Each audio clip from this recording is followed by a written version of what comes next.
好，我哋今日做2018年 Paper 2A 第8題 Part A 嘅部分。咁但係咧，我修改咗個題目嘅。本來佢係有改錯誤嘅成分嘅，咁但係我令佢簡單啲啦，咁所以稍微改一改咗題目嘅。咁睇下先，題目要我哋做日記分錄，咁所以我哋開咗個日記簿先。OK，然後我哋睇題目啦。佢2017年做12月31號係年結日啦。佢去翻13年嘅時候咧，佢就記得佢買咗一部咁多錢嘅車。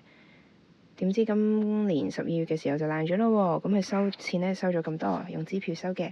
咁架車係不嬲就用餘額遞減法去計20% 一年，計嗰年買嗰年就計成年嘅折舊，賣嗰年咧就唔計。好，咁我哋都講到折舊啦，咁不如計咗佢個累積折舊先啦。2013年買係話計一整年，所以成本餘額遞減法係成本減累積折舊乘以個 percentage。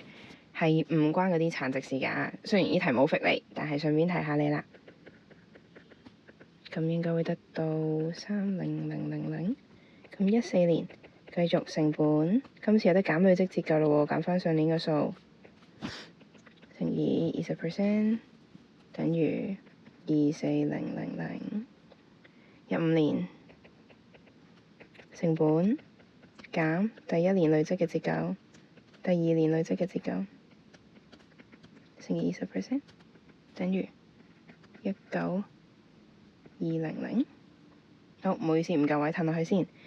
16年150000成本減第一年累積嘅，第二年累積嘅，再加埋第三年累積嘅，再乘20%，15360。好，17年使唔使計？唔使，因為佢話變賣當年則不計算，所以計完啦。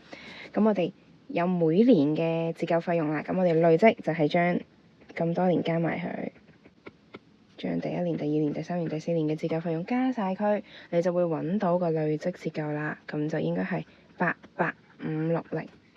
咁有冇一個快啲嘅方法係可以揾到呢個數嘅呢？唔需要逐年計出嚟呢？有嘅。你係想揾累積折舊啊嘛？成本減累積折舊，成本減累積折舊點算？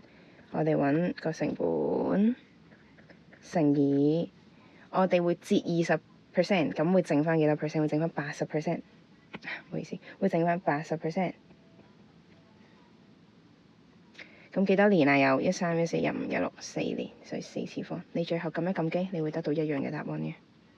咁但係如果你想清晰啲，之後方便你 check 下每個數啱啱，咁你都可以同我一樣逐年咁樣計出嚟，都唔會花你太多嘅時間嘅啫。好，咁我哋可以開始做日記簿啦。喺成個交易裏面啦，我哋應該少咗一樣嘢嘅，咁嗰個就係13年買嘅嗰部汽車啦。咁所以我哋係少咗汽車成本150000。咁我哋多咗啲咩啊？收到張支票啦，係咪？咁支票我哋應該會多咗銀行存款50000。仲有啲咩係令到我哋回本嘅？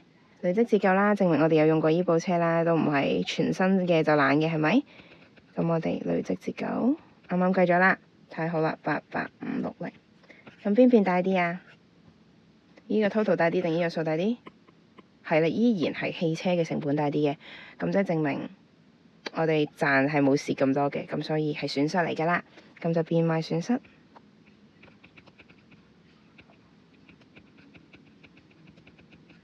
爭幾多先會等於150000？咁一撳計數機，你會揾到11440。